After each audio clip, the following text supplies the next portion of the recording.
130 करोड़ से ज्यादा के हमारे देश में सिर्फ 1.5 करोड़ लोग ही इनकम टैक्स देते हैं। ये बात फेब 2020 में हमारे प्राइम मिनिस्टर जी ने कही थी। अगर हम कैलकुलेट करें तो around 1% of the population income tax भरती है। जब इतने कम लोग इनकम टैक्स पे करते हैं तो गवर्नमेंट इतने सालों से इसे क्यों कंटिन्यू कर रही है? Can the government abolish income tax and come up with other ways of tax collection? आखिर क्या होगा if income tax is abolished by the government?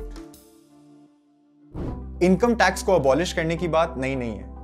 Rajya Sabha MP doctor Subramaniam Swami has suggested several times that income tax should be abolished. Income tax abolish करने से लोगों की in hand income बढ़ेगी और जब लोगों के पास पैसा होगा तो उनके एक्सपेंसेस बढ़ेंगे, जिसके कारण बिजनेस और इकोनॉमी को फायदा होगा।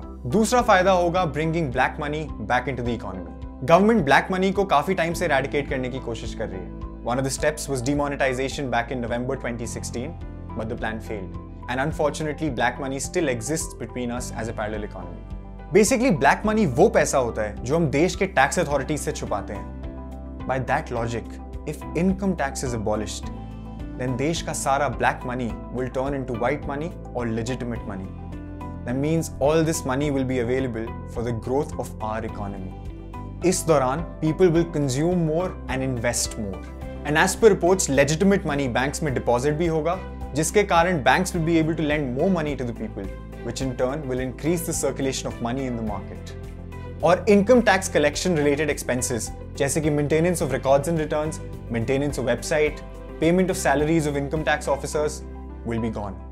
अब ये तो थे positive points. Now let's talk about the negative points if income tax is removed. Income tax को abolish करने से government को सबसे बड़ा नुकसान tax revenue में होगा। Tax revenue 4 टाइप के होते हैं। उसमें से एक होता है taxes on income and expenditure, जिसमें पर्सनल इनकम टैक्स और कॉर्पोरेट टैक्स को गिना जाता है। In the annual year 2020 to 2021, gross tax revenue was budgeted to rupees 24,23,020 crore rupees, in which income tax was budgeted at rupees 6,25,000 crores. यानी कि gross tax revenue में around 25.8% revenue income tax के जरिए आता है। 6,25,000 crore.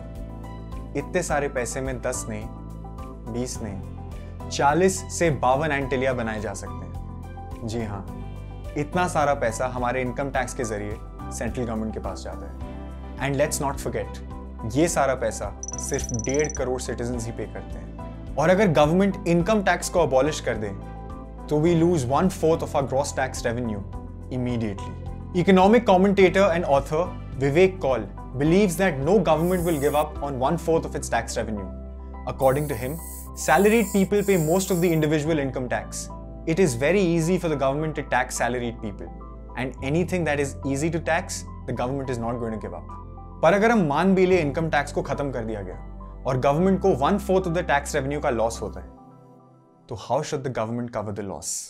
Dr. Subramaniam Swamy, who favors abolition of income tax, मानते हैं कि रेवेन्यू लॉस को कवर करने के लिए फिक्स्ड डिपॉजिट्स के इंटरेस्ट रेट्स को इंक्रीज करना चाहिए and rate of interest for borrowing from banks should be brought down. ये स्टेप्स लेने से सेविंग्स और इन्वेस्टमेंट्स बढ़ेंगे and it will result to increase in growth. इसी कारण इनकम टैक्स अबॉलिशन के होने वाले लॉस के मुकाबले more revenue will be generated by indirect taxes. एक रिपोर्ट के अनुसार income tax revenue loss can be recovered by increasing the rate of goods and services tax, that is GST. But this idea does not suit every citizen of the country. Let's consider the increased GST rate is 25% on all goods and services. और एक commodity का price जो पहले 800 रुपए था, after applying the new GST rate, अब 1000 रुपए हो गई है। अब एक individual जो income tax pay करता था, that person will use the saved income tax money to purchase the commodity for 1,000 rupees.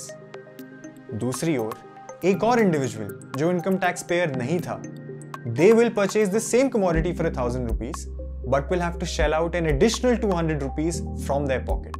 क्योंकि इनकम टैक्स अबॉलिश करने से उनकी कोई एडिशनल सेविंग्स नहीं हुई। इनफैक्ट जीएसटी रेट इंक्रीज होने की वजह से उनके एक्सपेंसेस ना चाहते हुए भी बढ़ गए। कुछ एक्सपर्ट्स के अनुसार another option to income tax is expenditure tax. Expenditure tax is somewhat similar to income tax. Expenditure tax एक इंडिविजुअल के टोटल कंजम्पशन एक्सपेंडिचर पर अप्लाई होता है, ना कि टोटल इनकम पर। Expenditure tax will mitigate the negatives of income tax. It will also reduce additional consumption and promote savings. ऐसे कई देश हैं जो बिना इनकम टैक्स के रेवेन्यू जनरेट करते हैं, जैसे कि यूएई इंडिविजुअल्स पर इनकम टैक्स लेवी नहीं करता। For its revenue it levies corporate tax only on oil companies and foreign banks. Excise tax सिर्फ उन चीजों पर लेवी की जाती है जो ह्यूमन हेल्थ या एनवायरनमेंट के लिए हार्मफुल हो, और ज्यादातर गुड्स एंड सर्विसेज पर वैल्यू एडेड टैक्स लेवी किया जाता है। As we all know, without levying income tax, UAE has become one of the most developed countries in the world. It is difficult to tell whether India can replicate the UAE revenue model. Before taking any decision, government को income tax abolition के positives और negatives को weigh करना होगा।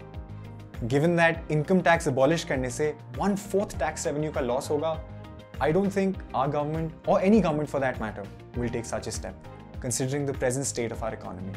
आपको क्या लगता है? इनकम टैक्स को अबॉलिश कर देना चाहिए? अगर हाँ, तो जो रेवेन्यू लॉस होगा उसकी भरपाई कैसे करेंगे? Please let us know your opinion in the comment section.